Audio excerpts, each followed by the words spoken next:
الكريم أما بعد বিতর্কিত একটি নির্বাচনের পরবর্তী আজকের এই 11 দলীয় প্রতিবাদ সমাবেশে উপস্থিত সংগ্রামী সভাপতি, আমরা আশা করেছিলাম বহু রক্ত, জীবন, অনেক অশ্রু আর ঘামের বিনিময়ে অর্জিত জুলাই বিপ্লব পরবর্তী বাংলাদেশের মানুষ তাদের ব্যালটের অধিকার ফিরে পাবে, কিন্তু দুর্ভাগ্যজনকভাবে 12ই ফেব্রুয়ারি মানুষের ব্যালটের অধিকারের সাথে নির্মম তামাশা করা হয়েছে।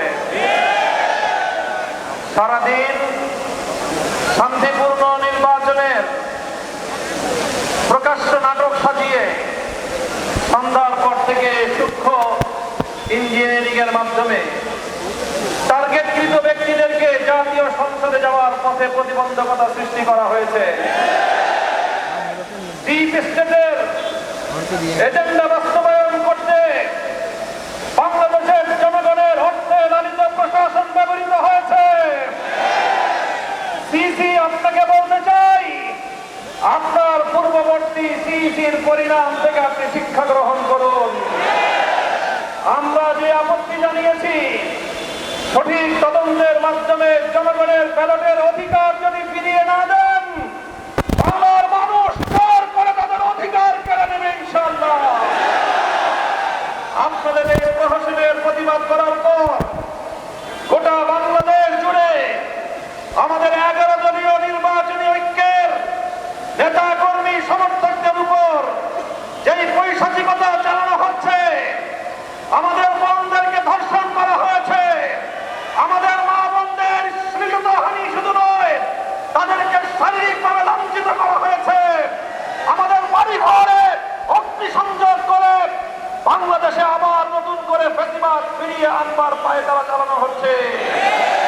মনে রাখবেন, রক্ত দিয়ে যে জুলাই বিপ্লব হয়েছে, সেই বাংলাদেশে আর কোনদিন ফ্যাসিবাদ ফিরে আসতে পারবে না ইনশাআল্লাহ। পুরনো ফ্যাসিবাদীদের সাথে সখ্যতা করে বাংলাদেশের রাজনীতিতে যদি তাদেরকে আপনারা প্রবেশ করবার সুযোগ তৈরি করে দিতে চান, যেই পথ ফ্যাসিবাদকে ফিরে আসার জন্য তৈরি করবেন, সেই পথ দিয়ে আপনাদেরকে দিল্লিতে বিতাড়িত করা হবে। তৃতীয় কথা আমাদের পরিষ্কার, শরীফ ওসমান হাদী সহ প্রতিটি হত্যাকাণ্ডের বিচার করতে হবে।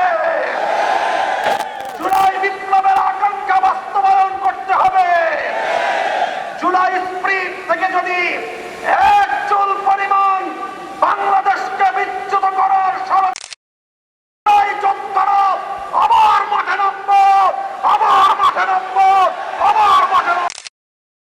সকলকে ঐক্য এবং সংহত মজবুত করার, আগামী দিনে দেশের মানুষের হাত এবং ভোটের ন্যায্য অধিকার বাস্তবায়নের লক্ষ্যে চলমান এই সংগ্রামকে মজবুত এবং সংহত রাখার উদাত্ত আহ্বান জানাই। নাসরুম মিনাল্লাহি ওয়া ফাতহুন করিম।